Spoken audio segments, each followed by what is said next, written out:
Hello and welcome back to the Crime Reel.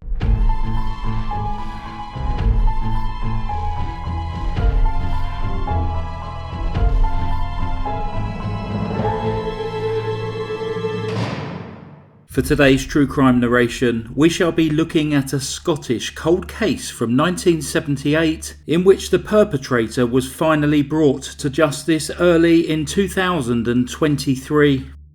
Brenda Page was born in Ipswich, England in 1946. She was an exceptional student who gained a first-class honours degree in zoology from University College, London. Then she followed that with a PhD in genetics from the University of Glasgow.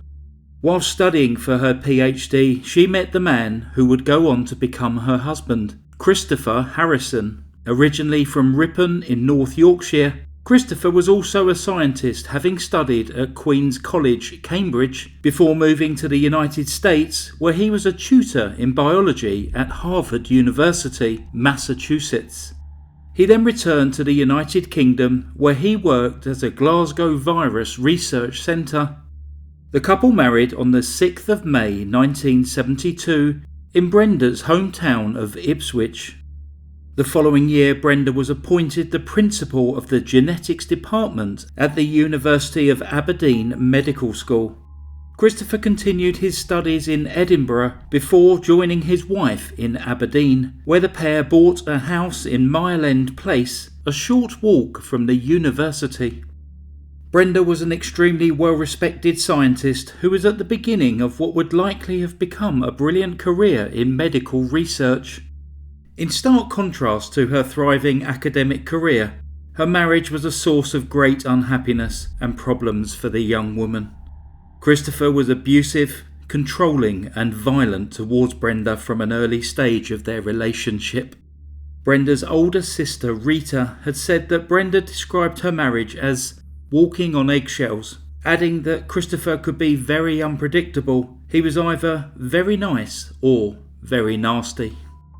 Brenda was hospitalised on more than one occasion after Christopher had assaulted her.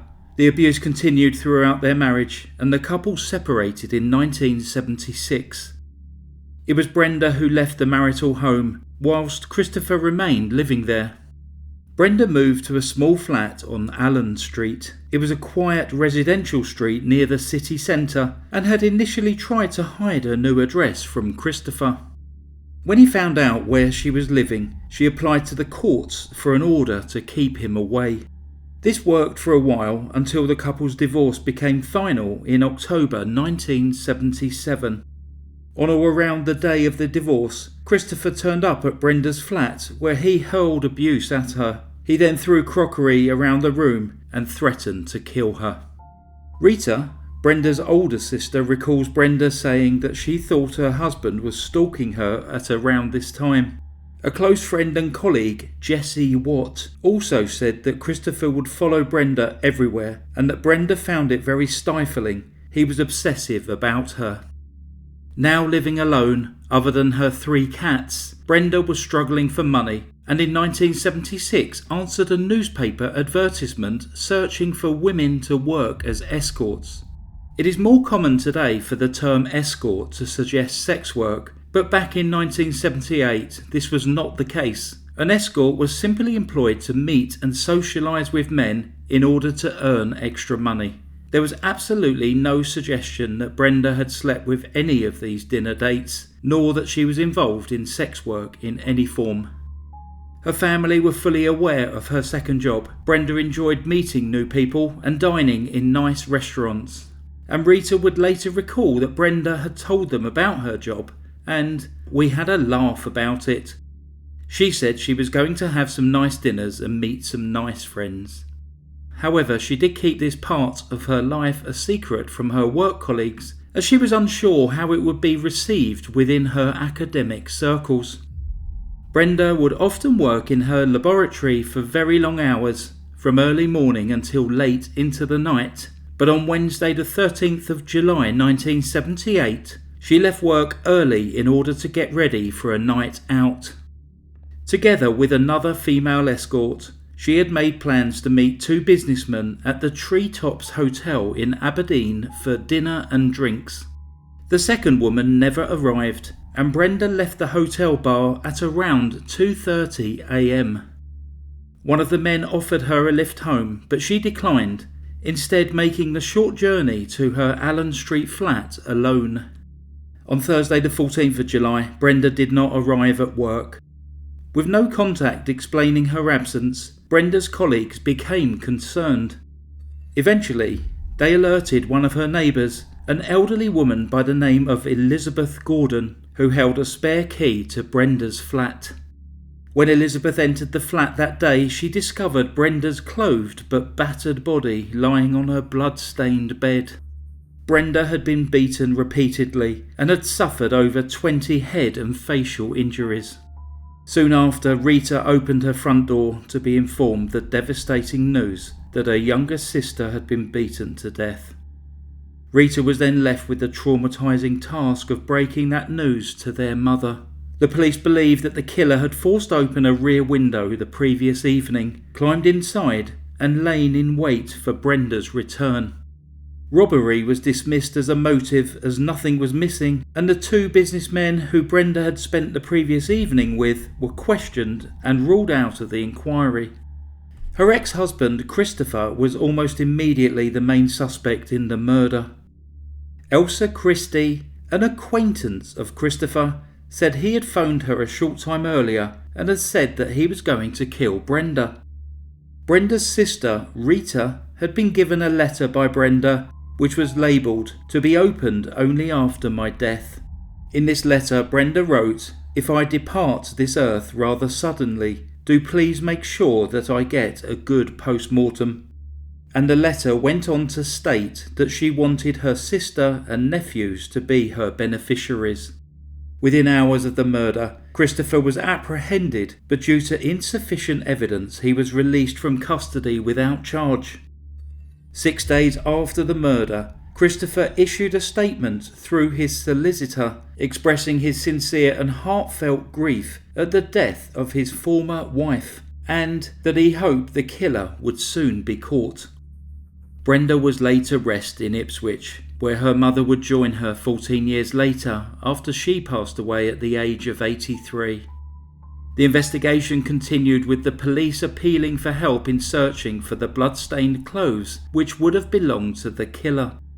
A search was launched in Edinburgh for a dark green duffel bag which the police believed may have contained these clothes along with the murder weapon.